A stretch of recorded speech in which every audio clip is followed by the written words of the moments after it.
เขาป้าพี่น้องบัดที่นี่คือนะอันนี้มันพันเลยเท่านี่อีผูอีผูจักว่าพันหนังพี่น้องดำคันผู้บ่ออกก็สิว่าโอ้พันหนังตู้เจ้าว่าพัน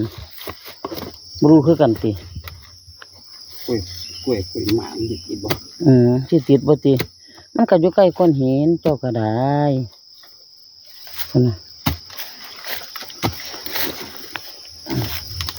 อุ้ยโอ้คือหลุบแท้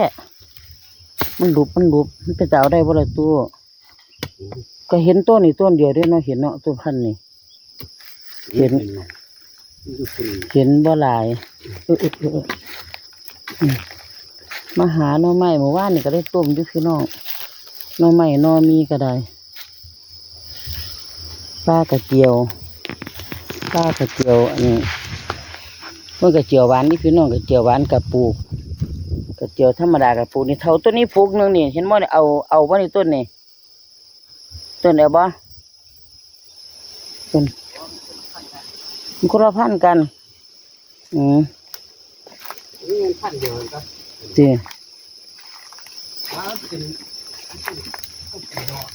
อันนี้ก็จะไปปลูกไว้ข้างบ้านเนื้อตู้ปลูกไว้ข้างบ้านเอาไว้ใกล้ดอกกระเจียวเอาไว้ส่วนหนึ่งก้นห่อดอกกระเจียวที่พี่น้องไปปลูกมันน่าเป็นดอกเอาไปเอาไปแกงมันนี่ใส่เอาไปโลดทั้งข้าวหมดอันน้องนุ่งแล้วมาเอาไปแกงงั้นเบิดเด้นี่เป็นพันเดียวกันเบิดเด้เอาก้นไปโลดทั้งข้าวแล้วมาเอาน้ำก้นไปเพื่อน้องนุ่งน้ำข้าวเราอยากได้ก้นโลดก้นพันเนี่ยแล้วว่าเราอยากได้ก้นไปให้เล่าเนี่ยจากนั้นมันก็จะเกิดใหม่อีกดอกโอ้ยใจมันหลายโอ้ยใจมันขั้นเบื้องบ่คักดีว่าเป็นอย่างก็เท่านี้มันต้นใหม่คนละว่าเป็นต้นไม้ผู้เลี้ยวนะพี่น้องเลยที่เขาจะปลูกขายกันบ่ที่เขาจะบอกถึงกันหลายๆพันนี้นะพันนี้ละพันนี้ตีโอ้ยกระจักเลยดีมากบ่เราไม่ยากดอกทั้งมาเราก้นไปไว้โลดเรามาเบิดเดียวตาโตเขาพอเอานั่นมันตีโอ้เอาหัวเนาะปาดลงดูอันไม่ยังต้นดอกน้อยๆงามๆเท่านั้นไหมนั่นเลยเนี่ยนั่นพัดเดียวกันตีนี่เดียวกันละโอ้พันเดียวกันพี่น้องอันที่มันเงาของมันแม่บดแต่พี่เจ้านี่แม่นไว้ดิพี่นี่ที่นั่นนู่นเราจะได้อยู่นี่เป็นไง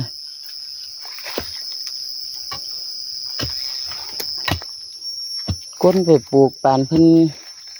กินเป็นก็ได้ปานเพิ่นเฮ็ดกินเป็นนี่พี่น้องแต่ว่าบ่กล้าเฮ็ดกินย่านมันคันคอแหมแต่ว่าผู้เพิ่นเฮ็ดกินเป็นกับเฮ็ดกินเป็นนี่พี่น้องแต่ว่าอย่าว่าบ่กล้าเฮ็ดกินย่านมันคันคอ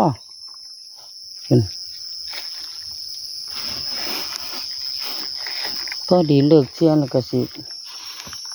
ก้นนั่นก้นนี่แม่ปลูกบ้านตัวพี่น้องก้นต้นอีผูอีลอกที่เพิ่นเอิ้น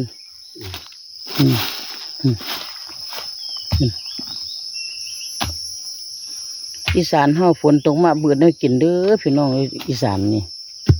เบิดแต่แนวกินบ่ได้ซื้อบ่ได้หาหรอกพี่น้องหาอยู่หากินเอานี่เท่าต้นนึงนี่เห็นบ่นี่นี่โอ้คุณได้ว่าเดี๋ยวผมจากต้นอีหยังโอ้ย30เท่าโอ้แต่ว่านี่มีหากอยู่มีหากอยู่อันต้นใหญ่ๆนี่แม่มันแก่เลยสิตู้ใบวัฒนนั่นอยู่ตัดปัดต้นสูงกว่าคนพี่น้องปาดออกเราซักใส่กับเจ้าดูเหมือนไหนมันอ่อน คุณน่ะ อยู่ที่สี่นะครับ คุณน่ะพี่น้องซับก้นเอาดิตู้ว่ามันคืออยู่แอบเถอะเหรอครับจะก้นได้บ่ได้อยู่ดอกจี ทอดน้ มึงทอน้ำเพิ่นได้ละทอน้ำคุณน่ะพี่น้องเอ้ยคุณสูงกว่าคนพี่น้องเอ้ย